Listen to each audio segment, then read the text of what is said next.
Bom, pessoal, hoje trouxe como convidado o Rafael Quadros, que é lá, que tem o seu site, né, que é o História Medieval, não é isso, Rafael? Foi errado, Exatamente. História Medieval. E, Não está correto. e tem um portal aí que tem um conteúdo muito bom lá sobre Idade Média, né? E hoje a gente vai fazer esse papo aqui sobre as cruzadas, que vai ser um assunto bem interessante. Então, para a galera que gosta de Idade Média, vamos não só falar sobre as cruzadas, mas também sobre os guerreiros templários. Aí vamos desmistificar alguns mitos aí também a respeito disso aí que a gente vê muito, né, no cinema, séries de TV, como a gente teve há um tempo atrás a série Templários, né, Nightfall, lamentavelmente foi cancelada, mas enfim, eu adorava aquela série. E vamos contar tem muitas histórias aí que a gente vai ver hoje aqui nesse vídeo. Então, Rafael, se você quiser aí se apresentar para a galera, faltou falar alguma coisa aí.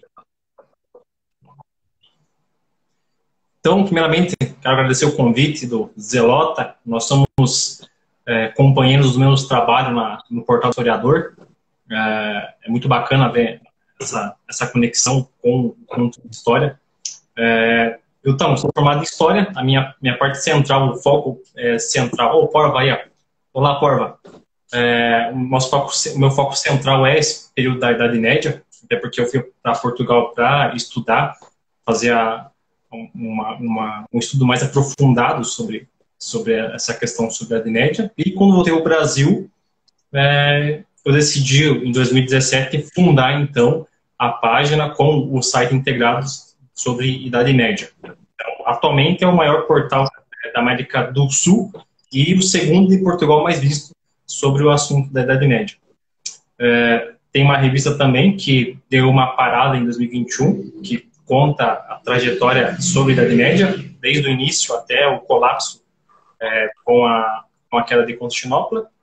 E hoje estamos aqui, a convite do Zelota, para falar de um assunto que é uma temática que, querendo ou não, traz repercussão até os dias atuais, que foram as cruzadas. Muito disso tem repercutido até trazido à tona uma nova nomenclatura, que é o neomedievalismo, que tem uma pegada com essa questão das cruzadas. É verdade. Então, antes de começar, eu queria primeiramente agradecer, né, a aceitação do convite. Né? É uma honra ter você por aqui. E começar o nosso papo, né, vamos falar sobre a origem das cruzadas e as motivações que levaram aí às cruzadas. Certamente. Então, para o pessoal se entender melhor, as cruzadas é mais fácil de entender que foram expedições para lutar por uma terra prometida, normalmente o território prometido. Essa ideia não partiu, claro, de católicos que devotos à fé, mas sim a pessoa do ápice, que era o comandante geral da igreja, que era o Papa Urbano. Temos que lembrar uma coisa antecedente a isso. Em 1054 ocorreu o cisma entre a Igreja Católica, que aconteceu o rompimento entre a Igreja do Ocidente e a Igreja do Oriente. Então, a igreja ficou, cada um querendo puxar a sardinha para o seu lado, quem que era o Papa mais próximo de Deus nesse momento, quem que era o dono da cocada. Então, com essa questão, qualquer motivo que aparecesse para conseguir levantar e erguer o ego do catolicismo, tanto do Ocidente quanto do Oriente, os dois estavam predestinados a correr isso. E no jogo de baralho, quem conseguiu pegar a carta mestre foi o Papa Urbano, com o pedido do Aleixo, que é o imperador lá bizantino. Porque o foco principal foi focado nas Terras Santas e Jerusalém junto. Até porque esse contexto, primeiramente, de terras sagradas, ou Terra Santa e Jerusalém, porque qual que é o motivo que ainda, na verdade, gera até certos conflitos nessa região? Primeiramente, é uma questão puramente conservada por três religiões que são as majoritárias do mundo aí que conhecemos. O judaísmo, porque, segundo a Bíblia, é a terra prometida de Deus aos judeus.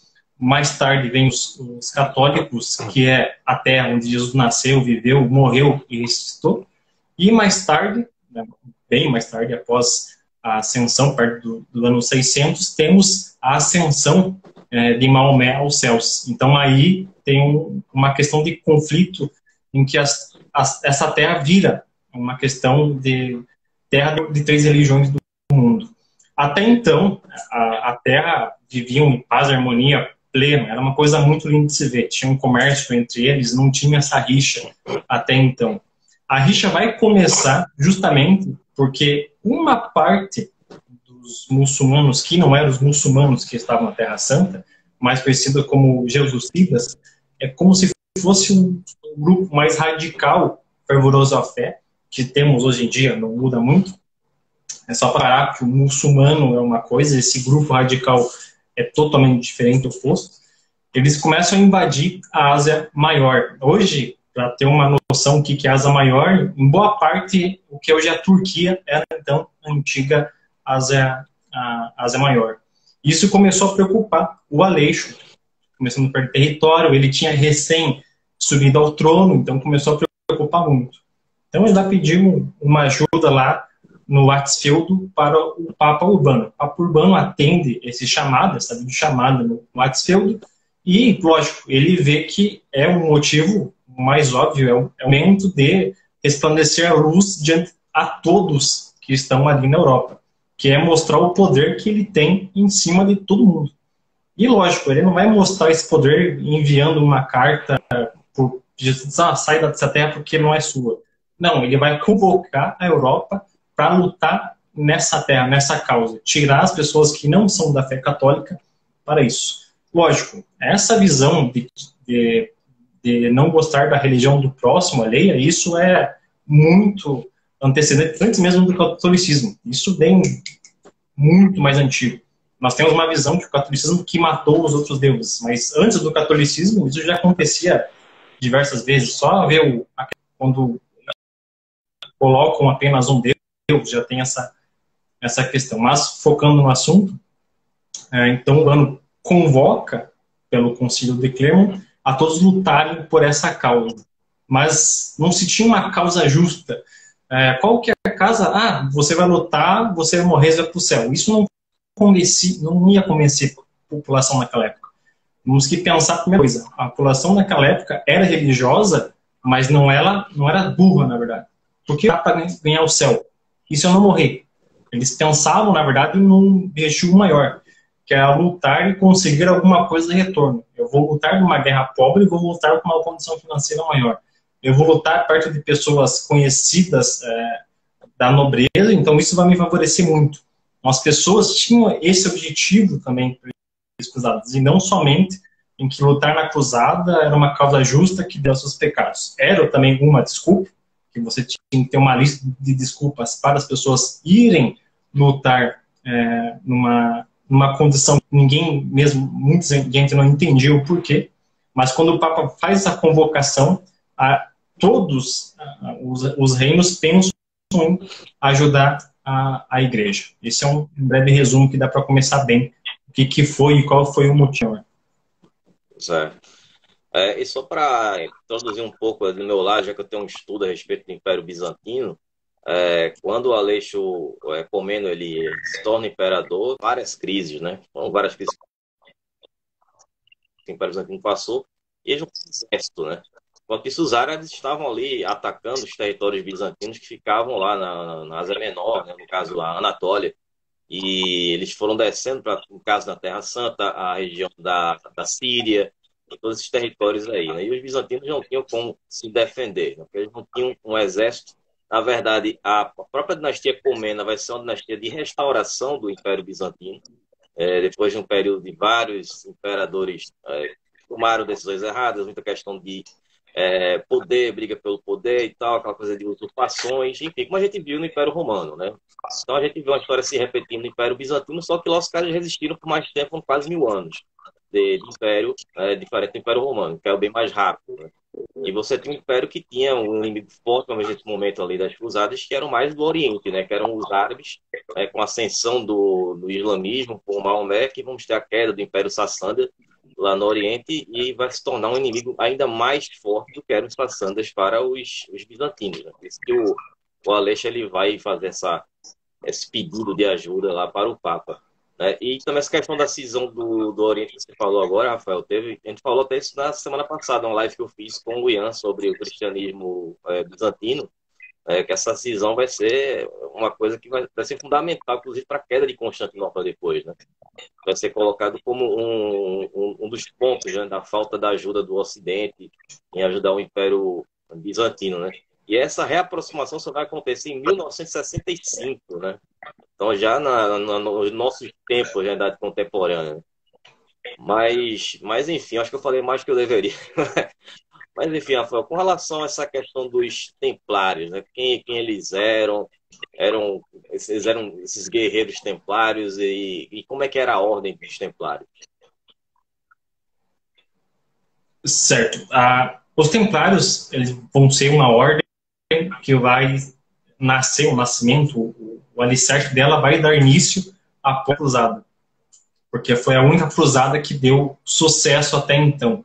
Até é importante até salientar aqui o porquê que a primeira cruzada deu sucesso e as demais que foram mais organizadas tiveram um fracasso tremendo.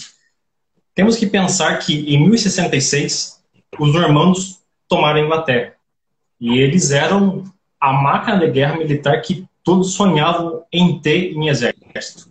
E muita parte disso vai se espalhar em toda a Europa, essa organização, esse modo de combate a cavalo, essa questão de armadura, usar cota de malha, fazer formações, vai se espalhar em toda a Europa. Então, muita parte desse resquício dos normandos vão para as primeiras cruzadas. É por isso que acontece isso. Também o que favorece também os católicos, né, nesse período é que os muçulmanos estão cada um lutando por uma causa sem saber que causa. Mais tarde, a partir da segunda cruzada, que começam a se unir todos numa mesma religião e começam então a virar uma barreira impenetrável. Vamos ter a terceira, que será a cruzada Pedigree, que vai ter o imperador e reis lutando. Aí também entra uma pessoa fantástica que vai adquirir um nome muito conhecido na sociedade. Mas assim que consegue conquistar Jerusalém, com muito fácil, na verdade, e aliás, a primeira cruzada vai ter um assassinato tremendo de muçulmanos, como eu disse anteriormente, lutar contra a fé do próximo vai ser uma coisa muito bacana, porque aquilo nesse período vai ser bacana no pensamento da época. Vou estar acabando com o inimigo de Cristo, e Cristo vai envelhecer mais tarde no céu. Santo Agostinho fala que a guerra você pode matar o próximo, a guerra sempre vai ser aprovada se for por uma causa maior. E nesse caso, a causa maior era acabar com as pessoas que não têm a crença igual a minha. Ou seja, quem não é católico deve ser exterminado. Então, chegando lá, isso vai ser em 1119, aliás, vai surgir então Hugo de Payens, que vai entrar lá com um propósito. Ele não era monge, quando a gente pensa na questão dos templários, a gente pensa que foram monges, não. Hugo de Payens, ele era um nobre francês que foi lá pensando nessa questão de segurança das pessoas que iam na nação. Então, como uma forma de segurança para as pessoas que iam fazer longas peregrinações para a Ásia, a Jerusalém, tinha uma preocupação muito grande, porque antigamente as pessoas carregavam tudo com elas na peregrinação, alimento, dinheiro, joias, e iam com o que tinham, e no meio do caminho eram assaltados, grupos rivais roubavam você perdia muita coisa na viagem, você não tinha um alicerce de ajuda para te socorrer, não tinha pedágio, então as pessoas estavam lascadas no meio da estrada. Então os templários, eles eram essa ponte de apoio para ajudar as pessoas a chegarem no destino com ajuda. Então ele se reúne com 7 pessoas lá em Jerusalém e o Balduíno oferece para eles o que até então era o Templo de Salomão. Eles ficam nesse período lá. É muito contradizente sobre quantas pessoas que iniciaram a ordem, se foram 9, há fontes que foram 7. Então isso é algo ainda debatido, mas o mais provável é que seja o número 7, até porque é um número bíblico, é muito mais fácil as pessoas terem essa noção quem for se reunir. Em 1129 apenas, que a ordem vai ser autorizada pelo Papa, vai ser reconhecida como uma ordem. E eles fazem um juramento, então, de ordem monástica. Eles usam até a roupa com a casula branca de uma ordem já que estava na época, que é muito parecida com a ordem dos monges beneditinos. Então, eles se erguem aí. E aí que a coisa começa a ficar com uma forma. Quando os templários se formam com uma ordem militar, a primeira, aliás, não se tinha nenhuma ordem militar na Europa. O único resquício que tinha aparecido eram os romanos, antigos romanos, lá do Império Romano até então. Eram forças muito militarmente organizadas. E os templários pegaram essa formação e fizeram uma coisa um pouco melhor que os romanos. Eles colocaram cavalos muito bem treinados, pessoas com disciplina. E, claro, não era qualquer pessoa que poderia entrar na ordem. Não era, nossa, estou com vontade de ser um templário, vou aqui fazer um voto e... Não. Para você se tornar um templário, um homem livre, não tinha que ter nenhuma dívida e tinha que ter uma ajuda de custo, aliás, você pagar para você conseguir entrar na ordem. Porque, lógico, você vai ter um custo de treinamento, você vai ter uma questão de roupagem, as pessoas vão ter que gastar questões e horas para treinar você como um cavaleiro. Tinha questões também lá dentro da ordem, que o soldado, com o passar do tempo, passava por algumas disciplinas, como tapa na cara, era amarrado. Por quê? Qual que é o motivo dessa mini tortura do templário? Porque era uma forma de criar caráter e dizer, ó, se um dia você for preso por algum inimigo, você vai sofrer essa consequência. Então, você já começa já cedo a você criar caráter na cara, porque um dia que você for preso, você não vai ter ninguém para ficar chorando. Você vai ter que aguentar a pancada sozinho, meu irmão. Então é isso o treinamento dos templários, e por isso que eles vão ser essa base militar, esse fronte de guerrilha fenômeno, esplêndido. Ninguém vai superar eles até mais tarde, vai vir um pouco depois, os hospitalários, que vão ficar com uma boa parte de tudo o que os templários vão perder. Só tem umas duas questões que eu queria fazer a respeito sobre essa questão dos templários, na verdade, com relação a mitos, né? A gente vai desmistificar isso aí. Se é verdade que para ser um templário, o cara tem que ser um nobre, né? Que eu vi essa história de que os templários, eles todos eram nobres, eram caras ricos. Como eles faziam esse voto monástico, eles não poderiam casar nem ter filhos, né? Podiam ter herdeiros, que o cara perdia a vida numa campanha, o que pertencia a ele ficaria para a igreja. Bom, e outra questão que eu queria saber era a respeito da armadura, justamente por ser um cara rico. Seria hoje equivalente ao preço de um carro esportivo importado, aí, sei lá, uma Ferrari da vida, que seria o valor, que seria o custo daquela armadura, todo aquele equipamento que os templários utilizavam.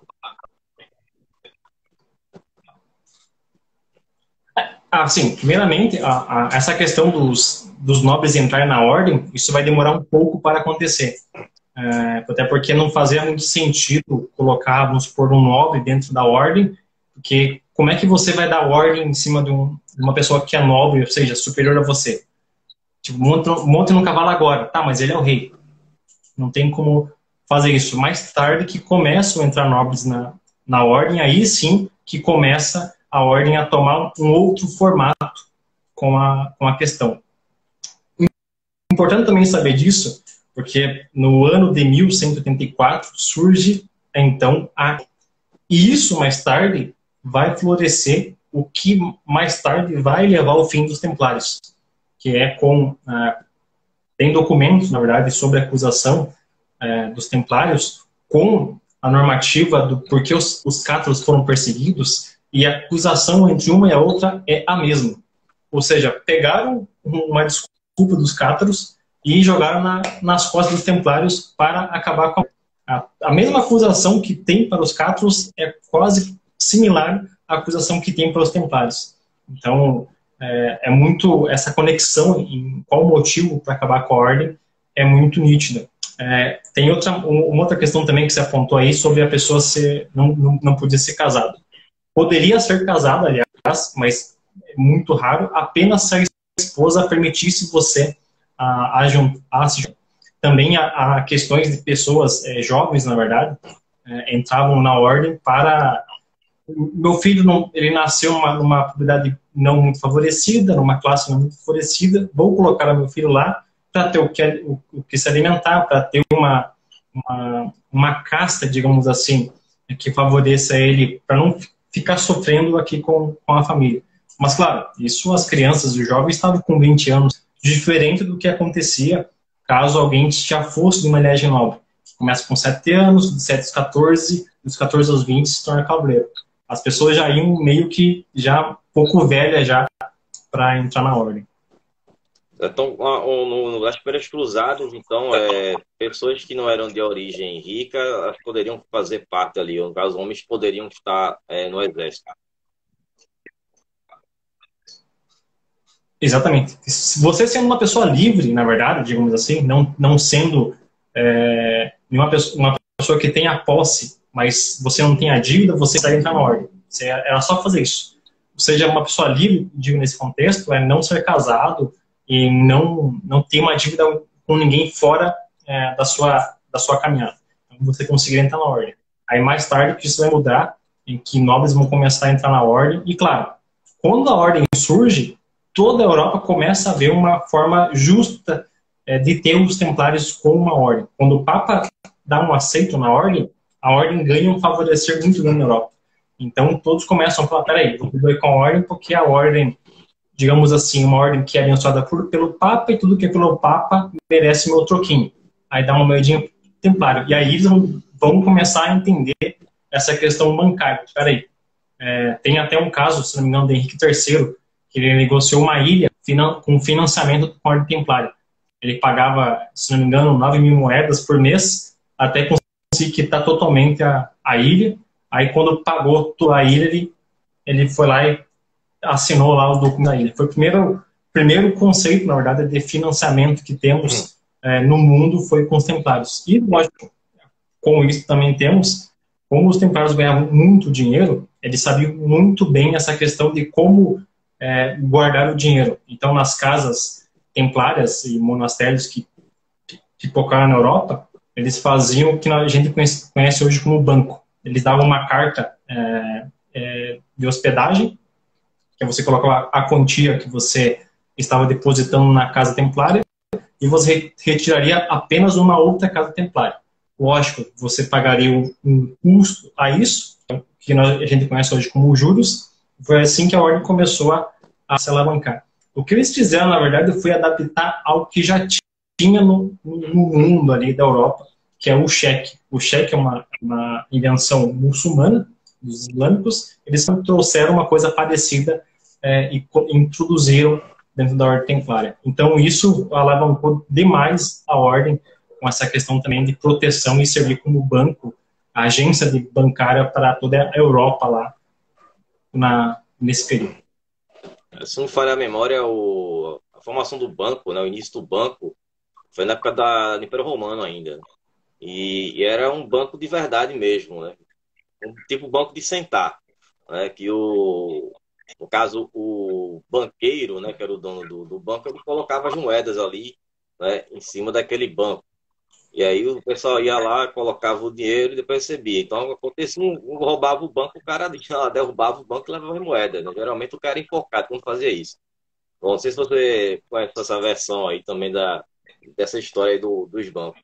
Mas aquela pergunta que eu te fiz também a respeito das armaduras, aquilo era fornecido pela igreja ou era por parte dos próprios reinos e impérios que faziam parte das incursões? E se ela realmente era tão cara assim, a ponto de ser comparada a um carro esportivo importado?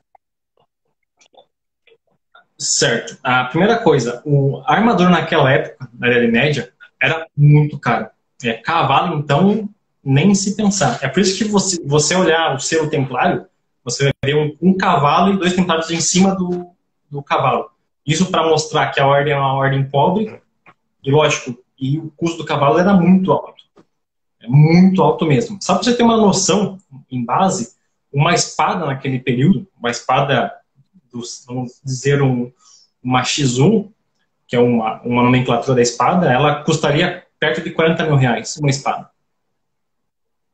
Aí vamos para a cola de malha. Uma cola de malha demorava quase meses para ser feita. E isso custava muito caro também. Uma cola de malha, em média, a gente colocar em valor atual, só a cola de malha, ela custaria perto de 150 a 200 mil, uma cola de malha. Hoje em dia, claro. E fora, mais tarde, com o avançar da tecnologia, que vai ter placa nas armaduras, isso vai colocar o preço muito mais alavancado. Então, tem até uma questão que foi levantada, que uma armadura perto do século XII, século XIII, e a cavalaria já vai estar bem estabelecida, tem casos que a armadura poderia custar quase um valor do avião. Então, tipo, é muito caro mesmo. E isso, na verdade, porque não era a igreja que oferecia ou fabricava. Como eles recebiam doações, na verdade, muito dinheiro de doação, fora ilhas e terrenos e tudo mais, então eles pegavam uma boa parte disso e pagavam a construção. E claro, como eu disse inicialmente lá, para uma pessoa entrar na ordem, ela tinha que pagar o que é hoje conhecido como pagar joia. Para quem faz parte de sociedade secreta vai entender o que eu estou falando. Pagavam um certo valor e isso puxava a sua indumentária, a sua armadura nesse período. A igreja, e lógico, tem um outro pensar que é interessante falar, que é muito pouco abordado. Uma boa parte dos templários, dessa organização dos templários, eles vão ser em grande parte, letrados. Então eles vão saber ler, vão saber escrever, vão saber negociar, vão saber fazer carta. Então eles vão ser como eu disse, eles vão ser aquilo que não se tinha até então. Eles vão ser modelos para outras ordens na Europa. E temos essa questão dos templários ser tão alavancando que todas as ordens que vão vir depois vão pegar muita coisa que foram os templários daquela época. E vão introduzir neles lá. E com isso também, é bom também estar salientando, quando ocorre a primeira cruzada, é então instituído o uso do brasão, que nós conhecemos como heráldica, para os cavaleiros nas batalhas. Podemos colocar em base que foi quase um princípio uma Primeira Guerra Mundial, já que vários países e reinos naquele período foram com o objetivo principal de acabar com o inimigo que eles achavam, as pessoas meio que tinham roupas muito parecidas para lutar. Então, como você conseguir identificar quem não era inimigo para você não estar ferindo com uma espada o teu coleguinha de quarto? As pessoas usavam o brasão da família que você estava pertencendo. Então, isso ajudava e muito, na verdade, a você não estar, tipo, porra, matei meu irmão aqui porque ele estava roupa parecida com o inimigo. Então, você colocando um brasão da família que você está pertencendo, eu estou lutando pelo conde, sei lá, conde Monte Cristo. Então, beleza, então essa pessoa aqui está na batalha, eu não vou ferir. A pessoa que não está usando, vou meter espada e dano.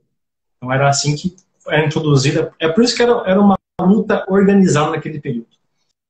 Claro, quando os católicos, os cristãos entram na primeira cruzada e fazem o assassinato tremendo, mais tarde o Saladino, quando ele conquista novamente a Jerusalém, que vai ter o Abu Jaffa, ele faz uma coisa totalmente ao contrário, que deixa todo mundo boquiaberto. Ele vai ajudar muito também a criar o que nós conhecemos hoje como a ordem do cavaleiro, a questão de condutas de cavaleiro do período, que é ter uma honra pelo próximo. A partir daí, toda a guerra medieval muda também de contexto.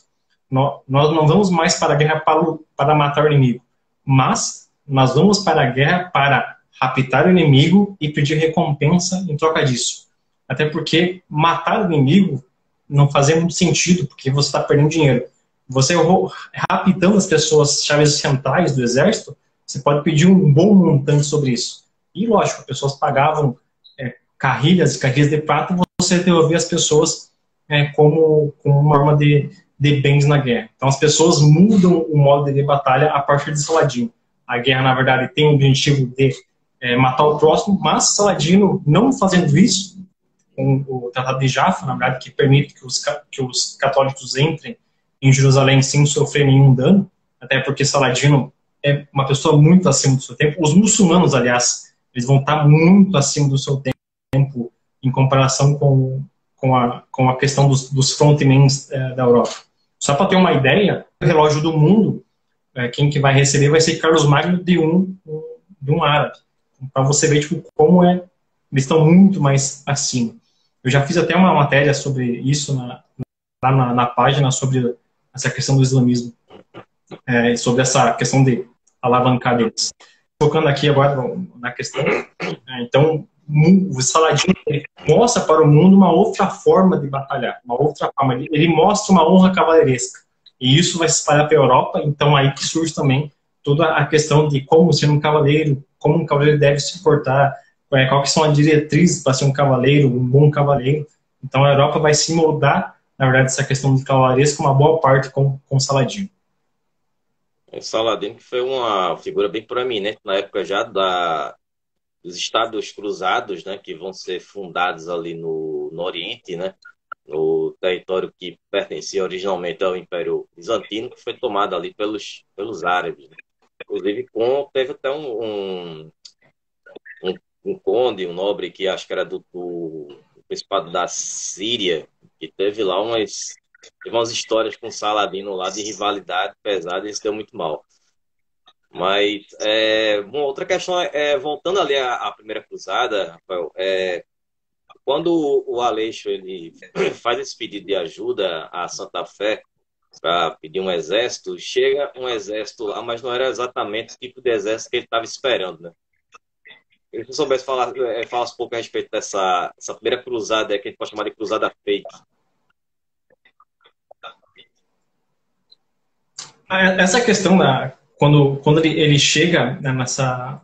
Quando vai pedir ajuda, né, para o Papa Urbano, que ele vai pedir ajuda e o Papa vai ter que ir em região para avisar sobre a cruzada, que aí mais tarde vai vir o Zult vai surgir só em 1096 na Itália, não tem nada a ver quase com o Papa Urbano, mas a moda de falar que o Papa Urbano falou dos Vult pegou e todo mundo fala isso até hoje. Mas quando o Papa organiza essa questão das cruzadas, como eu disse, falar para as pessoas irem para a cruzada lutar por causa de Deus não é uma coisa que convencia as pessoas daquela época. Nós que temos essa visão que as pessoas naquela época lutavam por causa de Deus. Era um objetivo, mas não era o foco principal.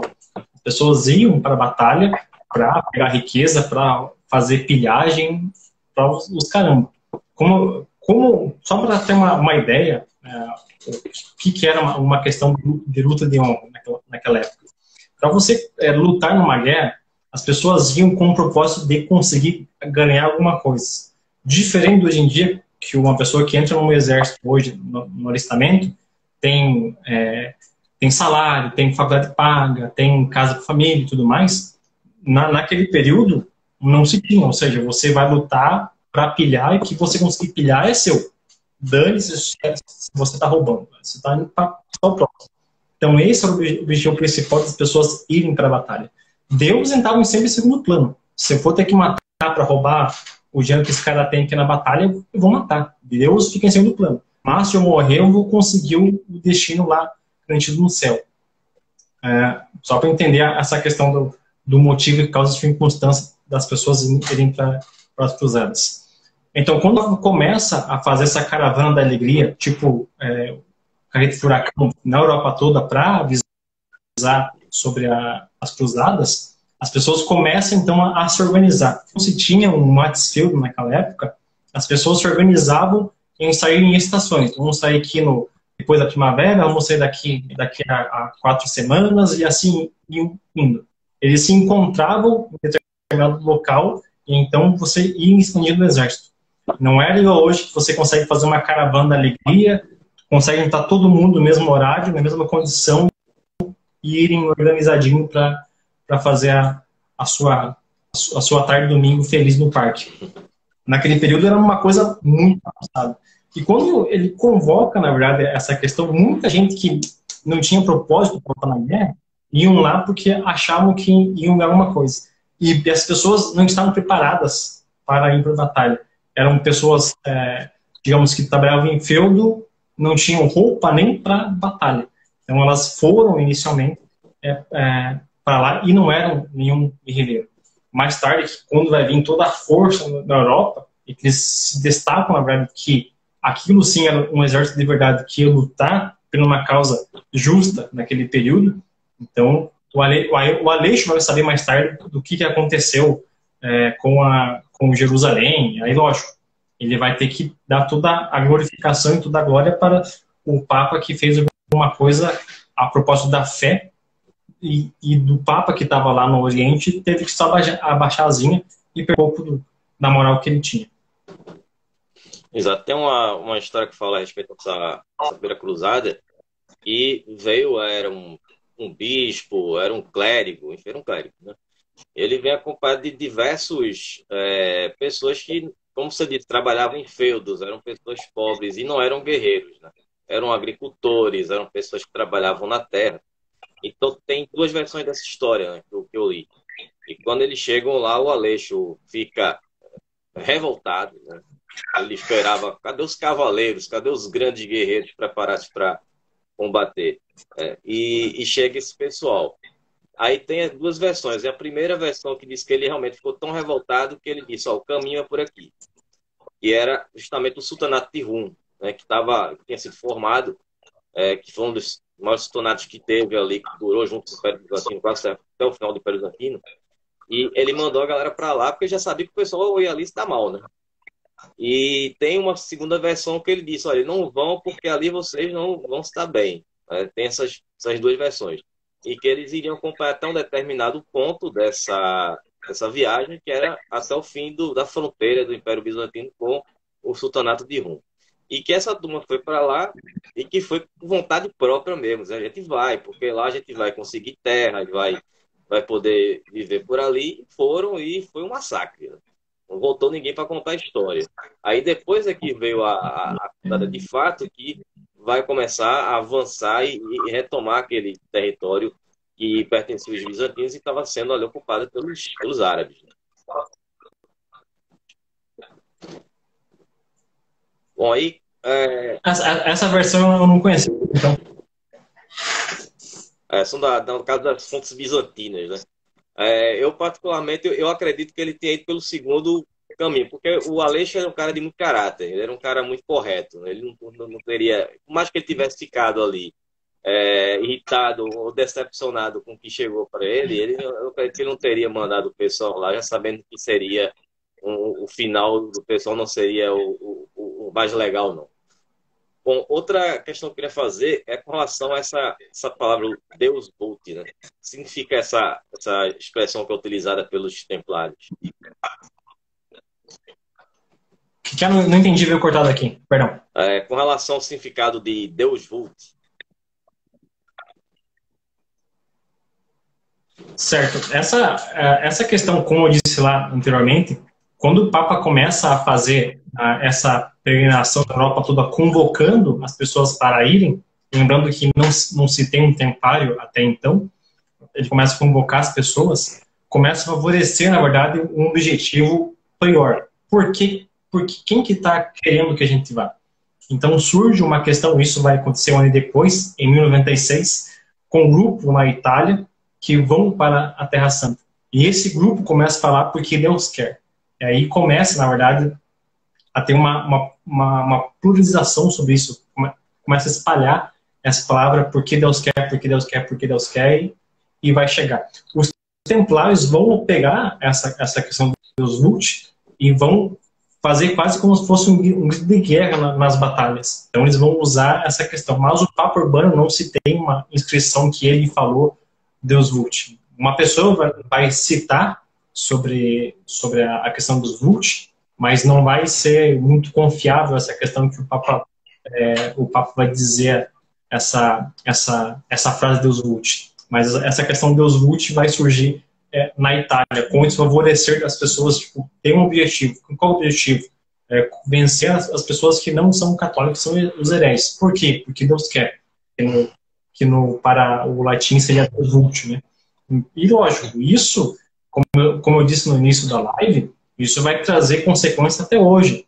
Temos aí esse neomedievalismo, que é muito utilizado. Não, lógico, essa questão do neomedievalismo uma questão também que tem que se olhar com cuidado quando fala sobre respeito. Porque quando você fala neomedievalismo, você pensa a direita é radical, a direita não presta e ficam pegando as coisas do passado para usar como médio. Mas a esquerda também faz a mesma coisa com esse pensamento pseudofeudo que eles têm de terra para todo mundo, vão todo mundo plantar cana de açúcar e ver disso. As duas são muito parecidas nesse contexto, com o estado de neomedievalismo. Então, as pessoas começam a se adaptar sobre essa frase como um grito de guerra para lutar no fronte com o objetivo que Deus quer que nós vamos à luta. E aí isso favoreceu, espalhou por toda a Europa essa questão do Deus Vult. Bom, interessante. Lógico, é uma coisa interessante, porque mitos sobre as cruzadas, isso vai ter muitos, principalmente com os templários. O mito mais famoso que tem dos templários é sobre o Santo Graal. Sim. O Santo Graal, na verdade, ele foi romantizado pelos templários muito mais tarde. Quem vai introduzir essa questão do Santo Graal vai ser o Mallory, quando ele vai escrever sobre a morte de Arthur, que é a crônica de Arthur lá. Mas, verdadeiramente, o Graal vai surgir na Irlanda perto do ano 1000, 1004, 1050, por aí. E no contexto geral, o Graal vai ser um prato e que a pessoa que estiver portando esse prato se torna rei. Aí mais tarde vão introduzir isso na Excalibur e tudo mais. Mas o Graal em si, que é a formação dessa lenda, que vai se espalhar na Europa, vai cair no colo do rei Arthur, e mais tarde vai cair no colo dos Templários, que os Templários conseguiram achar o Santo Graal. Isso tudo aconteceu na Irlanda e foi passando no oratório de todo mundo até que começaram a escrever. E quando cai na escrita, fica muito mais fácil você começar a acreditar do que na oratória, né?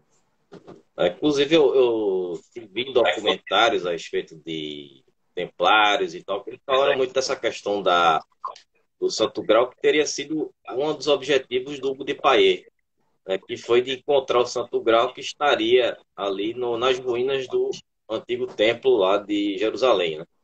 Nas ruínas do segundo templo de Jerusalém, que foi destruído lá na revolta judaica.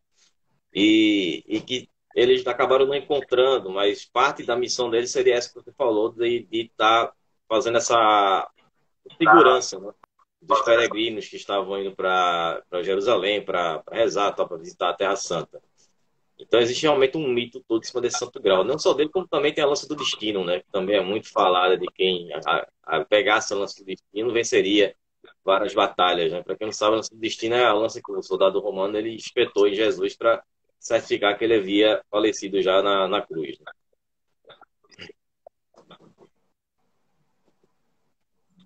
E um outro mito também, já estamos focando nessa questão do mito, que vai ser um dos nossos textos aqui, a tão famosa Cruzada das Crianças. É tão difundido que a Igreja Católica mandou as crianças ir para a Guerra Santa.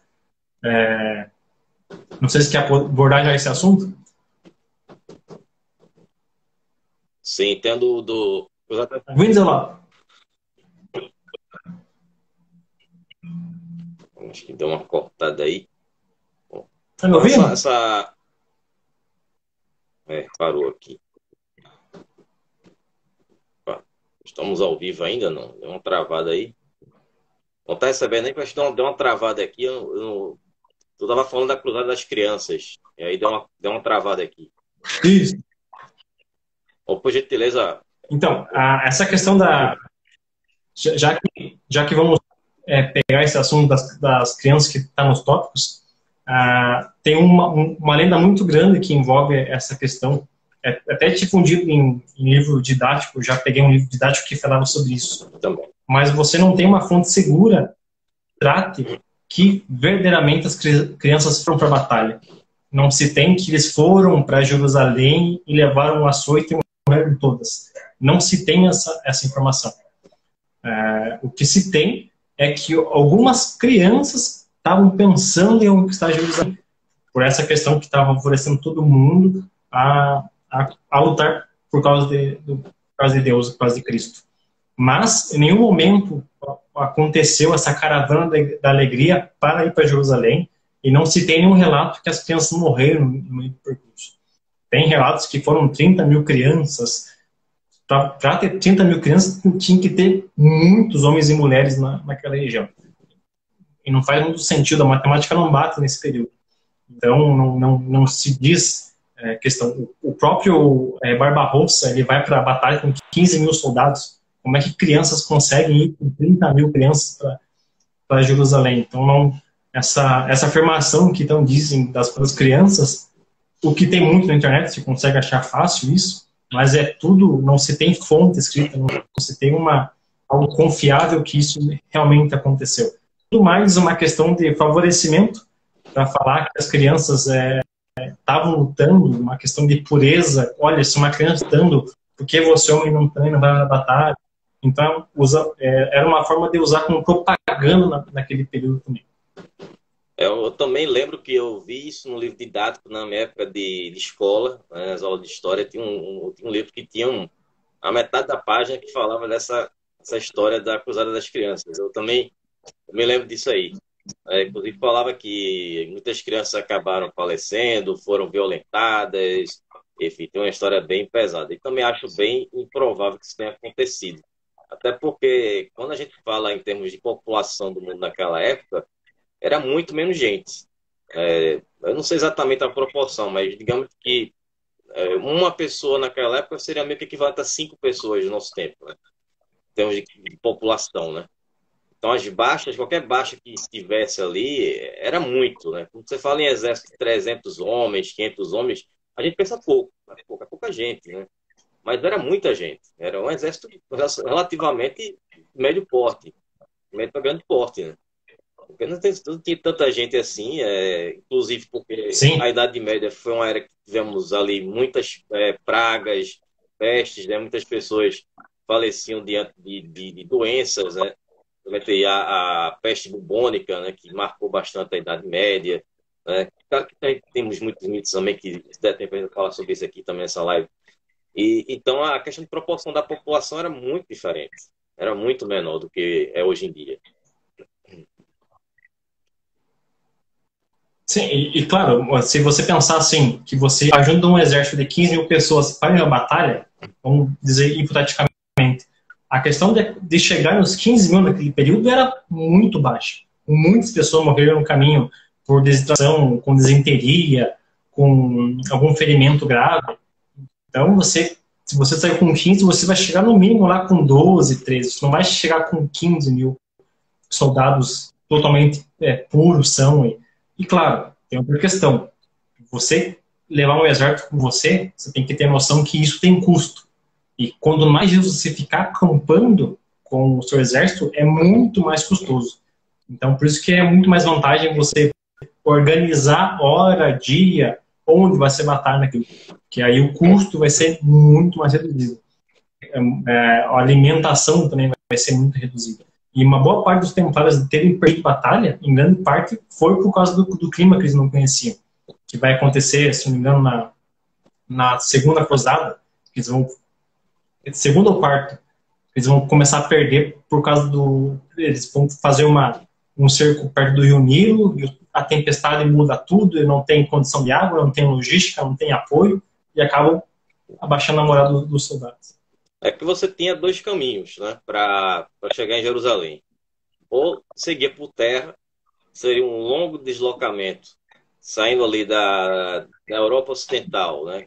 Digamos, saindo da Itália, porque das cruzadas você tinha ali o Império Sacro Romano Germânico, você tinha o Reino da França, o Reino da Inglaterra, então juntava aquela turma e o pessoal saía de lá e tinha que atravessar o território do Império Bizantino até chegar ao Sultanato de Rum, e como eu mencionei que a capital de Cônio que acabou sendo destruída para depois os cruzados conseguirem seguir o caminho. Então, o Sultanato de Rum era uma fronteira entre o território amigo, né, entre aspas, e o que viria depois, que seriam, de fato, os outros árabes, até chegar a Jerusalém. Então, era uma viagem que era, além de ser muito longa, você tem que ter recursos, né? Inclusive, isso foi até um dos tópicos que a gente separou aqui, que é a relação entre os bizantinos e os cruzados.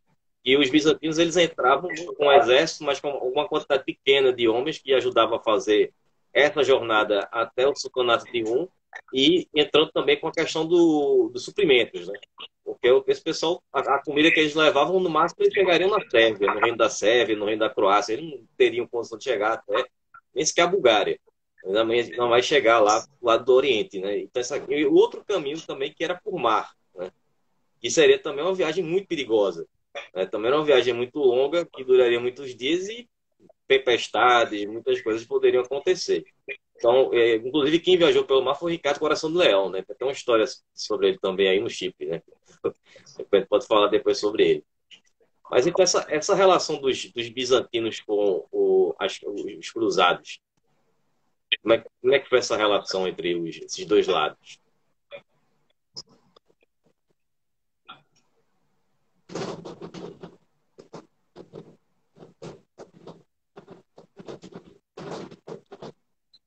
Veio cortado, tá travado aqui pra você também.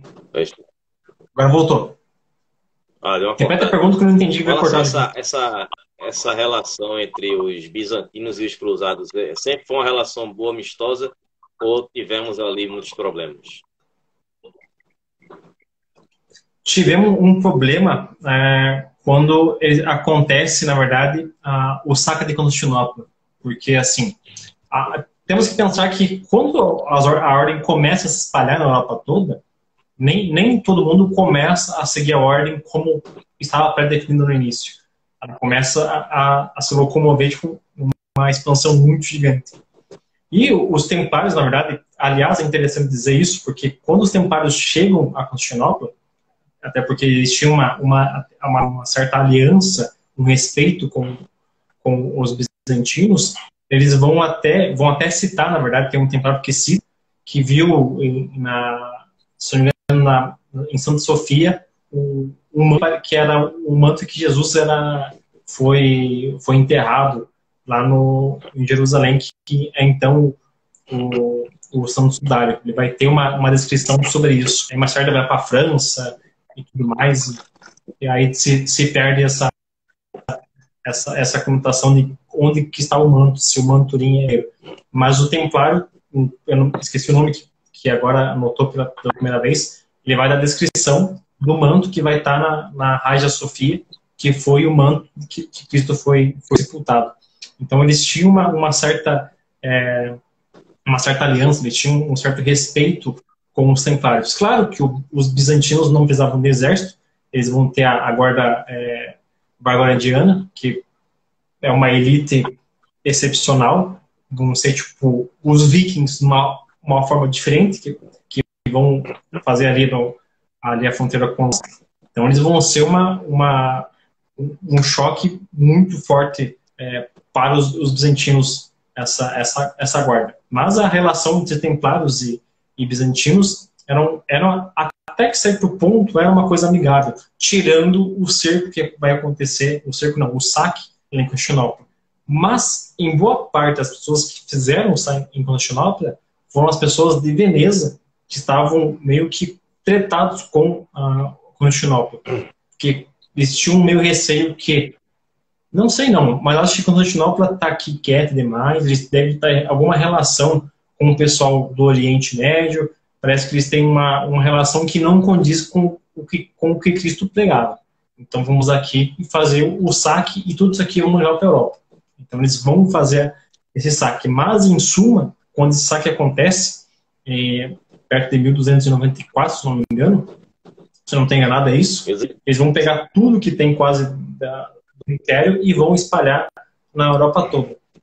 Em grande parte, não vão ser templários ou guerreiros amando do Papa que vão para fazer isso. Em grande parte, vão ser pessoas que viram em Constantinopla algo para conseguir saquear e trazer um bônus para suas terras. E a relação entre bizantinos e templários até que eram, de certo modo, uma aliança amigável. Mas eles não tinham um contato, uma certa afetividade entre eles. Não vai ter incorporações de templários estarem hospedados no território de Constantinopla, fazendo guarnição. Vai ser uma coisa meio que eu vou precisar de uma segurança aqui por um tempo no porto, ou preciso de mantimento. Então vai ser uma coisa mais que comercial do que uma amizade de segurança entre os reinos.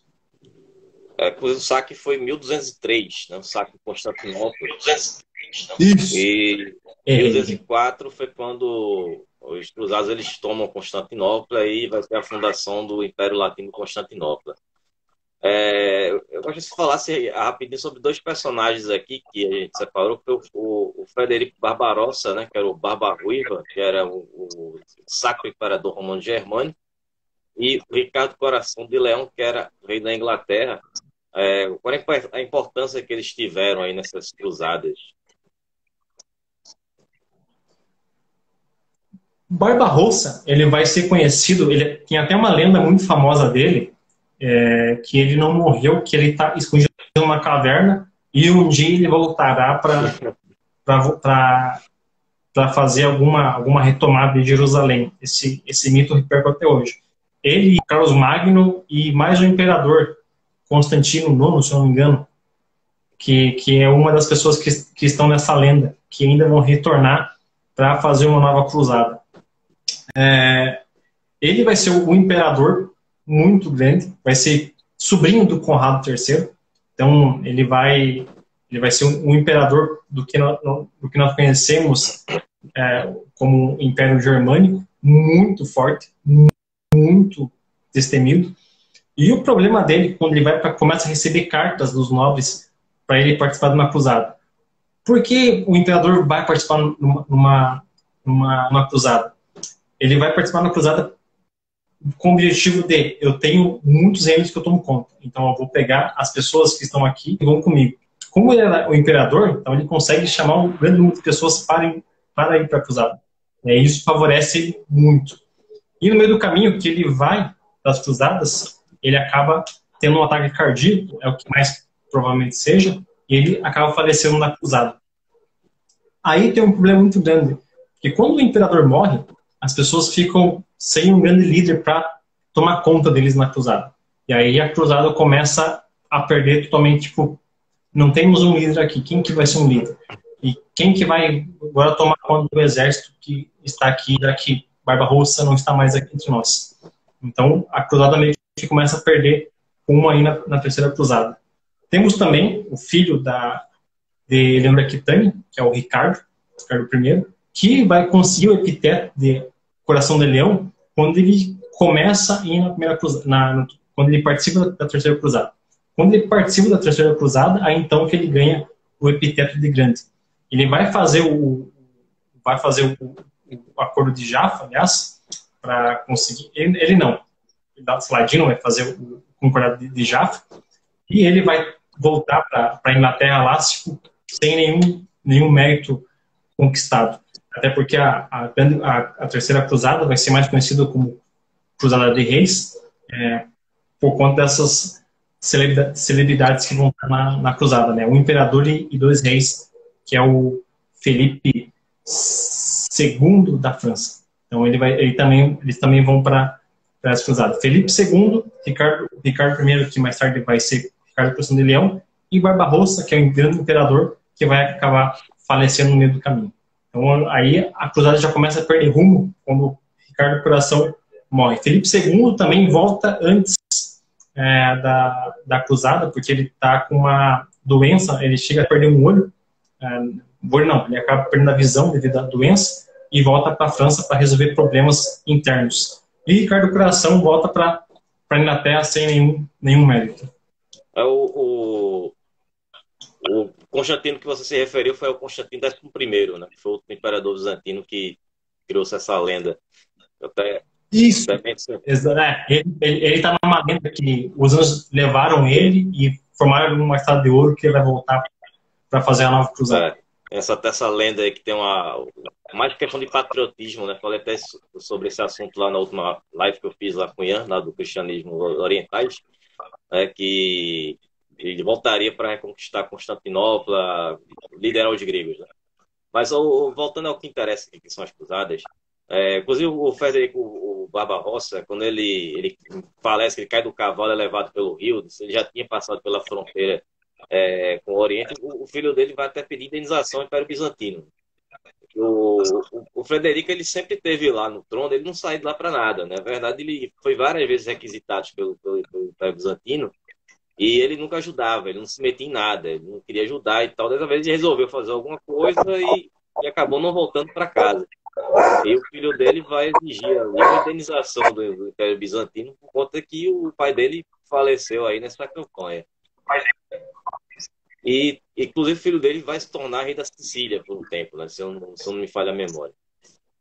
E com relação ao Ricardo do Coração do Leão, que eu me lembro de uma história que eu vi até recentemente, é que teve um usurpador lá no Chipre. Né? E o Chipre fazia parte do território bizantino. Né? Então, esse usurpador, ele fez o seguinte, o Ricardo ele estava na campanha e ele ia se casar. Né? E a noiva dele, junto com a irmã dele, estavam indo numa viagem até a Terra Santa para que acontecesse o casamento por lá. E o que aconteceu? Que teve uma tempestade e o navio tinha que atracar em algum lugar seguro, e o lugar mais porto seguro que tinha lá por lá é o Chipre. Então esse usurpador ele vai sequestrar a noiva do Ricardo e a irmã do Ricardo. E aí o Ricardo ele vai atrás o Chipre para resgatar. Então ele destrona esse cara, ele vai depois se casar, obviamente, né? E esse cara acaba sendo preso, esse usurpador, e, consequentemente, ele toma o Chipre para ele, que seria, digamos, o ganho que o Ricardo teve nessas campanhas, e ele vai vender, né? Porque ele não tem interesse em ficar por lá, ele vai retornar para a Inglaterra, o Chipre é muito longe da Inglaterra, e aí ele acaba vendendo para um nobre que era um cara meio falido, que estava saindo lá do Reino de Jerusalém, né? Que ele era, na verdade, um consorte, né? Que acaba comprando ali o Chipre com um valor bem barato, e o Chipre acaba ficando com esse cara e deixa de fazer parte do território bizantino. Bom, mas enfim, para a gente encerrar, que está chegando já uma hora de live aqui, acho que daqui a pouco vai estourar aqui o tempo. Com relação ao São Luís, a lenda do São Luís, que fez parte também de uma cruzada, né? São Luís, ele é considerado, aliás, o melhor rei que se teve até então no trono. Não tem ninguém que bata ele. Ele vai ser famoso em participar das cruzadas. Ele participou da segunda, mas apenas acompanhado, não chegou a lutar na batalha. Quando ele retorna, ele já é rei, na verdade. Então ele começa, as pessoas têm um certo privilégio, um certo olhar diferenciado para esse rei. Uma porque até então o rei Luís, ele vai ser uma pessoa que vai introduzir uma coisa que não se tinha até na França, que é colocar um favorecer católico um pouco mais com sabedoria. Ele vai fundar universidades, ele tem uma atenção com pobres e pessoas que são famintas, vai colocar hospitais, vai colocar asilos para as pessoas. Então ele vai ter essa preocupação muito grande. As pessoas vão começar a olhar para ele com um olhar diferenciado, porque até então não se tinha nenhum. Ele era muito bondoso, mas um bondoso que não tolerava heresia ou crenças que não eram compatíveis com o catolicismo. Ele vai trazer pessoas eminentes no seu castelo, vai trazer até São Tomás de Aquino, vai ser umas pessoas que vai compartilhar com ele em jantares. Então, para você ver o nível de clareza que esse rei tinha. Quando ele vai para a batalha, aliás, vai ser a última cruzada, aliás, ele já tem um certo problema muito grande, que ele não consegue reter vitamina C no seu corpo, que é mais conhecido como escorbuto, essa doença que ele vai falecer mais tarde. E devido a essa falta de vitamina C, ele começa a ter uma complicação muito grande nas cruzadas. A questão dele era chegar na cruzada e fazer um acordo para não ter batalha em si. Mas ele nem chegou a fazer essa questão de conseguir um acordo, uma concordata para não lutar. Ele acaba falecendo no meio do caminho, a desinteria, aliás, mas por conta da sua falta de vitamina C. Ele vai ser conhecido, aliás, também por ter comprado, aliás, ou ganhado, a coroa de espinho, e vai construir então a Sainte-Chapelle, que fica então a coroa que Cristo foi crucificado no dia, açoitado e colocado a coroa de espinho. Ele então vai ser a pessoa que vai ter essa questão tão honrosa com a questão, como se diz, Essa relíquia, né? Essa relíquia. não é sacrário. Relíquia, exatamente, relíquia. E fora isso, ele vai também construir a abadia das Irmãs da Santa Clara. Então isso vai favorecer muito o reinado dele. E claro, ele vai dar uma atenção também especial para a Catedral de Notre Dame. Ele vai conseguir, ela está sendo construída ainda, ele vai dar algumas atenções, na verdade, em alguns detalhes da catedral. Então, é por isso que ele vai ser um grande rei. Não só pela questão das obras que ele construiu quando ele estava em poder, mas também por ter uma atenção às pessoas menos favorecidas. Né, até então não se tinha um rei que fazia isso pelo povo. Se tinha uma pessoa que queria uma paz com todo mundo, mas uma pessoa que olhasse com um olhar diferenciado para as pessoas menos favorecidas, esse vai ser a pessoa em destaque. Legoff vai falar muito bem dele, muitos medievalistas vão falar muito bem de Luís. E aqui do Brasil se chama São Luís, por conta, na verdade, dessa figura, dessa maestria que foi esse rei. O Maranhão teve uma ligação muito forte com a França, né? Os franceses passaram um tempo por lá, né? Tinham invadido o Maranhão e tal. Talvez seja essa ligação. Agora, tem umas dúvidas com relação a ele. O nome dele seria o Luís IV, o nome do São Luís? Como é que é? Não entendi, veio cortado aqui não. O São Luís, ele era o Luís IV da França? O nome dele? O Luís IX?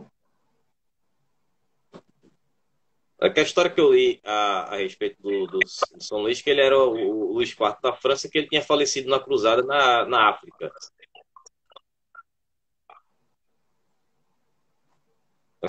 Tá vindo cortado, não estou entendendo. O que eu li a respeito da história do São Luís, né, eu digo pelo que eu trabalhei na história do Império Bizantino, que ele era o Luís IV da França, né, que foi para uma cruzada na África, e lá foi que ele faleceu. E que ele era irmão do Carlos I de Anjou, né, que era conde de Anjou lá na França.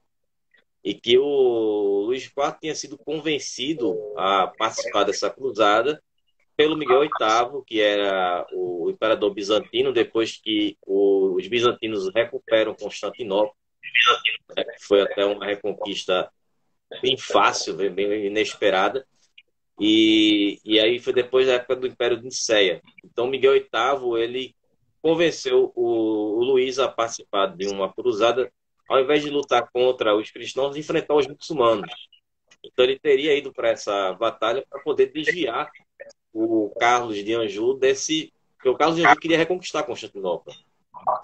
E então ele conseguiu convencer o Luís a fazer essa cruzada contra os muçulmanos do que lutar contra os bizantinos. E isso teria sido uma das oportunidades que o Miguel teve, que foi um período de grande rivalidade entre o Carlos de Anjou e o Miguel VIII, de evitar esse confronto. Eu queria saber se batia essa história com que você conhece dele. Então, essa questão do Luís de participar, ele vai muito mais porque já tinha participado de uma anterior. Então, ele já tinha participado de uma, que é a segunda. Não, ele vai participar da sexta, aliás, não é nem segunda, a sexta. Ele vai como participando da cruzada.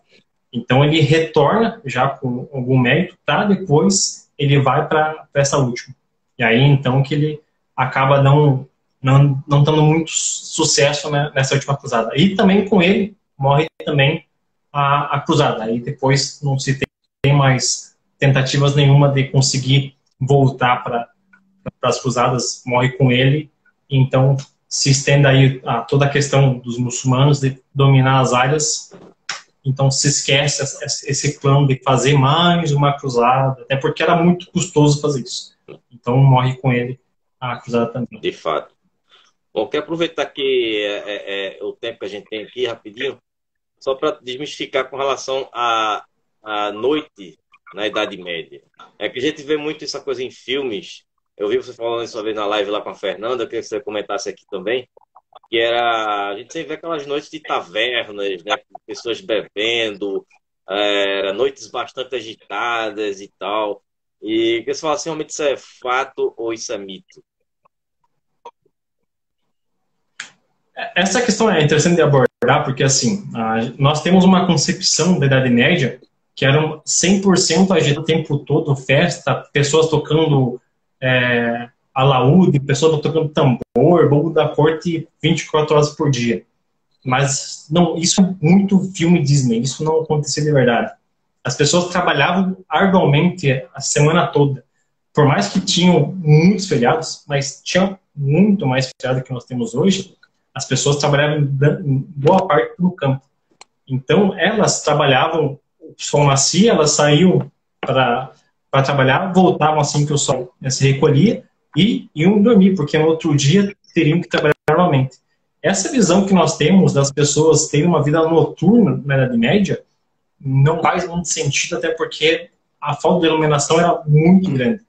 E digamos assim, o barman daquela época, o dono da taverna, para custear iluminação numa taverna, muita vela.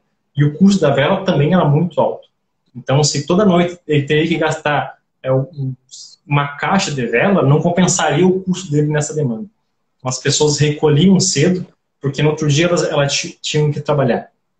Tem até uma questão que fala, porque mas tem regiões na Europa que o sol no verão demora mais para se esconder. Mas mesmo assim, as pessoas estendiam o seu trabalho até esse período. Quando o sol se recolhia, elas também se recolhiam junto. Era uma questão mais por não ter vantagem em ficar curtindo a vida à noitada. Essa questão que nós temos de curtir a vida à noitada, isso é muito após quando tem a terceira revolução industrial que surge a energia elétrica. Até então não se tinha esse fuzuê de curtir até o dia amanhecer nas baladas naquele período. Não se tinha.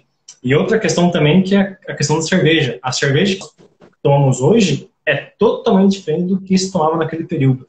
Então, se você vê algum fulano falando, eu faço uma cerveja artesanal igual da Idade Média, isso é mentira, não tem como fazer isso. A cerveja é totalmente diferente. A cerveja medieval ela é mais sólida, ela é mais densa, até porque isso servia como alimentação das pessoas de período. Diferente de hoje que as pessoas bebem para ficar louco, chapado da cabeça. Naquele período as pessoas bebiam porque era uma fonte de vitamina, uma fonte de riqueza, porque elas tinham que trabalhar arduamente até mais saber quando eu vou comer novamente. Então, elas usavam também a cerveja como uma forma de alimento. Até porque a água não era muito pura, né? Então a cerveja fazia com que a água fosse mais, né? Questão da pessoa beber, né? Exatamente. E isso quebra um outro ciclo, porque assim, as pessoas acham, tem uma visão da Idade Média, que ninguém tomava água naquele período. Não, mas na Idade Média ninguém tomava água. Ninguém tomava banho também. As pessoas, como era uma água pura e que não era uma água pura. Uma, porque a água era gratuita. Então, por que eu vou pagar cerveja se tem água gratuita? Não faz sentido você abordar essa questão de que as pessoas não tomavam água naquele período. E a cerveja também era feita com água. O vinho também era feito com água. Então, não faz sentido você falar que as pessoas naquele período não tomavam água. Elas tomavam água. As pessoas sabiam como diferenciar uma água potável e uma água que não era potável para tomar. É uma questão ainda que é bem discutida ainda, que as pessoas têm uma noção que isso não acontecia, mas acontecia. As pessoas tinham noção do que era uma água límpida para tomar e uma água que não era boa para se tomar. Perfeito. A gente tem muito essa visão da Idade Média com relação às tavernas. Isso também foi para as obras de fantasia, que são temáticas na Idade Média, como, por exemplo, O Senhor dos Anéis, né, que é um super clássico, né? Mais recentemente também tem essa nova série que está passando na Amazon, Roda do Tempo, é bem legal também, de fantasia também. E todas essas histórias, elas remetem a isso, né? A vida noturna agitada e tal, muitas velas espalhadas, né? Exatamente. Muita música, muita dança. O imaginário. Você cria um imaginário e a pessoa também se sente ligada àquilo. Como você se sente ligado àquilo? Eu vou colocar um personagem com vida noturna, porque a pessoa de casa talvez tenha uma vida noturna. Então eu consigo agradar o gosto dela, trazendo ela para essa realidade. Eles trazem mais para associar com o nosso tempo de hoje, né? das baladas, das Exato. noitadas e tal. Bom, interessante isso. Bom, Rafael, eu agradeço a sua participação. Foi um papo muito legal. A gente passou aí já mais de uma hora, quase 1h20 já de live. E foi um papo muito enriquecedor. Deu pra gente trocar aí umas ideias, aprender um bocado. Foi muito bom, cara. E, bom, o pessoal que quiser acompanhar teu trabalho, como é que o pessoal pode te seguir aí? Pode seguir pelo meu site, historiamedieval.com.br. Tem também o Instagram, que é história_medieval. E ano que vem, possivelmente em fevereiro ou março, teremos o podcast da página também. E as pessoas também podem acompanhar daí pelo Spotify. Eu acho que só pelo Spotify. E aí pode seguir o nosso canal aí para acompanhar tudo. Toda semana tem assunto novo, tem postagem nova, sempre tem um quadro Curiosidade Medieval que eu trago sempre um assunto diferenciado a cada semana e sempre atualizando. Então, acompanha aqui. Então, hoje eu atualizei o site, aliás. O site está com uma cara mais nova, está com uma cara mais medieval. Até então não tinha uma cara medieval. Agora o site está novo em folha. E ano que vem vamos trazer mais conteúdo, com mais vídeo, mais áudio. E essa, aliás, é a última live que eu faço aqui na página. Então, para quem viu hoje a live, é a última que aparece esse meu rostinho aqui de príncipe inglês. A partir de amanhã eu não faço mais live aqui no canal. E eu queria agradecer pelo convite, abordar esse tema, que é muito gostoso falar desse tema. É um tema muito abrangente, porque você consegue ligar várias coisas que aconteceram no período. Temos Inquisição também no meio das cruzadas, temos impérios caindo, tem essa questão do saque de Constantinopla, que vai repercutir para o declínio dela mais tarde. Tem a questão do Ricardo Coração de Leão, a mãe dele, que entra também como encaixe. Tem a questão dos católicos pararem de caçar os jesuicidas e colocar os mouros como os inimigos número um. Tem a questão de Portugal, que se torna rei também nesse período, quando eles ajudam o rei Afonso. Então, nesse período digamos assim, das cruzadas, é o que mais vai ter acontecimentos em curto prazo, aliás, mas vai ser muito grande as coisas que vão acontecer. E são coisas que impactam até hoje o nosso dia a dia, né? É verdade. Bom, o pessoal que entrou depois, que está perguntando aí se a live vai ser gravada aqui no meu perfil, né? @Zelota. O pessoal que segue aí, o Rafael, já acompanha também meu trabalho. É só vocês me seguirem aqui no Instagram. O link do meu canal está aí na minha bio. Lá a gente fala sobre história antiga e Idade Média, dentro aí da história do Império Bizantino, né? A Europa Oriental, né? Que é uma coisa mais diferenciada. Então, agradeço ao pessoal. Eu me sinto também imensamente honrado de estar sendo aqui. A última live sua está sendo aqui comigo. E foi um papo muito legal aqui para esse Zé Lota Convida. Então, Rafael, foi um prazerzaço, cara. Muito obrigado aí por você ter aceitado o convite e trazido esse tema que é tão legal aí para a gente falar sobre, né, os cruzados de Idade Média. Eu agradeço o convite e vamos agora focar no podcast. Quando eu lançar o podcast no que vem, você será muito bem-vindo para ser um convidado e vamos aí levar a educação pessoal de forma gratuita, que o Brasil merece, tem que ter isso, na verdade, pessoas que estão focadas em expandir a educação de uma forma mais... que seja... as pessoas consigam compreender de uma forma mais fácil, não fique só na academia. As pessoas que não fazem parte da academia também se sintam... estou também unido nesse grupo de aprendizado. Isso acho que é o foco principal. Isso que deve ser focado, isso em todas as redes sociais que têm como assunto principal a educação. Com certeza. E a microhistória é muito mais gostosa do que a macrohistória, né? O que nos falta é assunto para a gente ler, estudar, conversar, debater, né? E trocar ideias aqui com esse bate-bola que a gente fez aqui hoje. Então, muito obrigado, pessoal, que compareceu na live. Que quem está entrando agora, mais uma vez, vai ficar aí gravada, né, o pessoal poder assistir. E em janeiro eu estarei postando essa live lá no meu canal, História com o Zelota. Se quiser conferir, só clicar no link que está aí na minha bio. Então, vou ficar por aqui. Um abraço, Zelota. Valeu, Rafael. Até uma próxima. E será um grande prazer também participar lá do seu podcast. Vai ser show de bola. Ó, um abraço a todos. Então, valeu. Até uma próxima. Falou, pessoal.